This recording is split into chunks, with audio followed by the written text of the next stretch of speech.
Manawete Al, good morning. How are you, faithful? Captain Niner here with your Captain and Coffee morning report for January 6th. And yes, it's a good morning. You know why? Because it is the first day of the 49ers off season. We get to put that season behind us for all the BS, the drama, and everything from last season. It's done. It's over with. Put it in your past. Put it in a nice little box. Toss that shit out in the backyard into the trash. And let's not talk about it again. Let's talk about everything that's moving forward. So yes, again, welcome to the off season, ladies and gentlemen. Obviously, not the season that we expected or wanted, but I do think there's some silver linings underneath this. A lot of these guys playing the extra 3 to 4 games a year. They've put out, you play 5 or 6 years. You've pretty much put an extra year on your body. I know a lot of people are also going to say, well, the Chiefs are doing that too. Yeah, well, guess what? The Chiefs are also winning Super Bowls. Winning solves all problems. We win one of those Super Bowls that we've lost, whether it was this year or 2019, it solves a lot of those problems because you feel better. But the constant losing and everything that beats a team down, beats you down mentally. So I'm thinking this is a good soft reset for this team. Not a rebuild. This team just needs a reset. A nice long vacation. Get these guys rested. I hope all the vets, including Kyle, are packing their bags and going somewhere where they can just forget about this season. Go somewhere where they don't give a damn about the NFL. There's no internet service. Leave your phone at home. Just relax. Get your brain back together. Be about a month, then come back. Be fresh, ready to go, both physically and mentally. That's what I'm hoping we get with this little bit of an extra long off season. It's going to be kind of weird because ever since I've started doing this stuff with Niner Faithful Radio, we've gone to the Super Bowl, or at least the NFC Championship game every year. So I'm not sure how we're going to do with an extra month of content, but we have a meeting this week. We're going to figure out how we're going to do things. But all right, enough about all of that. For last night, obviously the big, we'll talk about the injuries from last night. Excuse me. The big one was obvious. Isaac Guerendo carted off the field with an ankle and a knee injury. The slow motion didn't look great when it looked like he rolled up on his ankle and then his knee at the same time. Right now, all they're saying is that they're hoping it's an MCL type injury to where he could probably be ready come to the start of the training camp and everything. Worst fear obviously would be an ACL type of situation where he's going to be gone for the year or anything like that. But again, MRIs are going to be later on today, so hopefully we get good news on that a little bit later. Also injured, we had Chris Conley with an elbow, did not return. Ronaldo Green, groin injury, did not return. Malik Mustafa had some bruising to one of his knees and had a really deep cut, did not return. Colton Mikovits with an ankle, and then Tano Hufanga with concussion. Both those guys also did not return. So again, another injury to the absolutely depleted offensive line we already had going. Ended up by the end of the game, Nick Sakel was actually playing some center because Brendo had to go out for a while too. So again, like I said, it's just boom, boom, boom. One thing after another. It's been just this season. I never want to see another Niner on the cover of Madden. I never want to see Kyle throw a party where he's got a white suit on. Any of that. Let's never do that again. Something from the game. Obviously, Jauan Jennings, you are the man. Again, like we're talking about going into the offseason.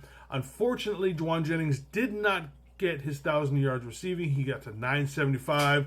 But if you notice, when he left the field after about 10 minutes, you're supposed to leave the field immediately. He didn't. It felt like forever before he actually left the field. He walked over to Kyle. Him and Kyle had a quick conversation. They both smiled. They had a nice handshake. They dapped each other up. I think Jauan is getting that 1,000-yard bonus. It's like, look, he's setting a tone. You're good. I like what you're doing. I got you, man. That was, to me, that seemed like you're like, I got you, man. I got you. We're getting you your bonus for 1,000 yards. So again, Jauan Jennings. I'm sorry that the Arizona Cardinals cornerbacks are soft. SAWFT. You can insert the Kobe meme where he's going soft. Insert that here. Soft. You guys got your asses pancake block, and you got up and decided to throw punches because your bitch isn't soft.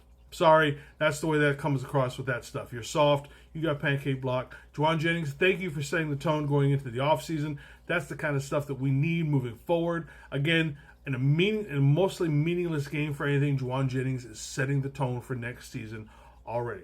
All right. Also with Kyle, talking about Kyle, listening to him in the press conference, it sounds like he almost wants to delay his end of meeting presser with the press. Kind of sounds like he's going to be making some decisions rather quickly on what we're hoping to be as a coaching staff. And I know, just like everybody else, one, we need to get rid of Brian Schneider. He's a terrible special teams coach. Obviously, with the fake punt last night, just in general, the special teams have been absolutely pathetic, worst in the league. Again, under him, just he needs to go. The bigger one, obviously, is the one we're looking at, getting rid of Sorensen. Just Chapman has said, like John Chapman has said, he is the worst DC in the history of the 49ers. Look, I understand. It's one thing if you as a first-time play caller and kind of inexperienced, I'm more than willing to give you time to grow. The problem is we haven't grown, and honestly, it looks like we've gotten worse. So check this. In the last 3 games, we have given up 116 points. The last 3 games. Now, I know there was also, you would think the end of the season, with the playoff hopes on the line, something might help. No, we've gotten worse. This team has gotten worse defensively as the season has gone on. We have given up a touchdown in every fourth quarter of this season. What's that say? That we can't close out games. Guess what? Last year, we did not give up a fourth quarter point 11 times. Again, we can go back and forth with the whole Steve Wilks thing and firing. Again, terrible idea. Steve Wilks had this as a top-notch defensive unit. And with Sorensen, it's become the joke. It can't stop anybody. It's worn out. It's so plain and vanilla, and nothing goes on. And we can't hold leads or anything like that. Again, I'm willing to wait for someone to learn on the job. I think everybody has to be given a chance for that. He's gotten worse. So it's just not worth it. Get rid of Sorensen. One thing of note from yesterday was that Kyle did not call the plays. He handed over play calling duties to Klay Kubiak. Don't look too far into it. I don't expect it to be more than what Kubiak also calls plays in the preseason, and I think all that Kyle does is he's just giving him some experience. Obviously, he is the son of Gary Kubiak, brother of Clint Kubiak, who used to be our offensive coordinator.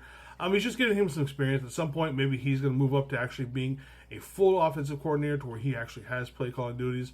Obviously, yesterday didn't, meaningless game for the most part.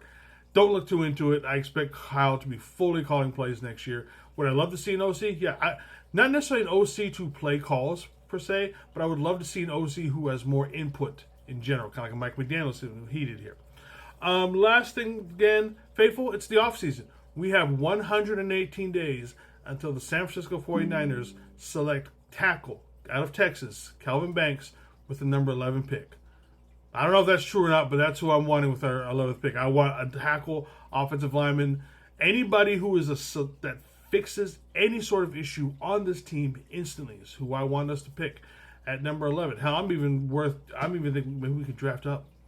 We'll see. All right, faithful, again, thank you very much for these early morning Captain and Coffee morning reports. Seem to be going over pretty well with everybody, getting some good responses from people. So we will be continuing to keep doing them for the mornings that we have news. Again, me and TJ and other people over at 905 Radio, we're going to have a little talk later on this week to figure out how we're going to be doing content moving forward for the off season, and then we'll decide on how we're going to do things. But definitely probably starting training camp next season, we'll start doing these fully each morning. But until then, faithful, again, thank you very much for the support and all this. When I just randomly started doing this, Fafatai, Talava, one love.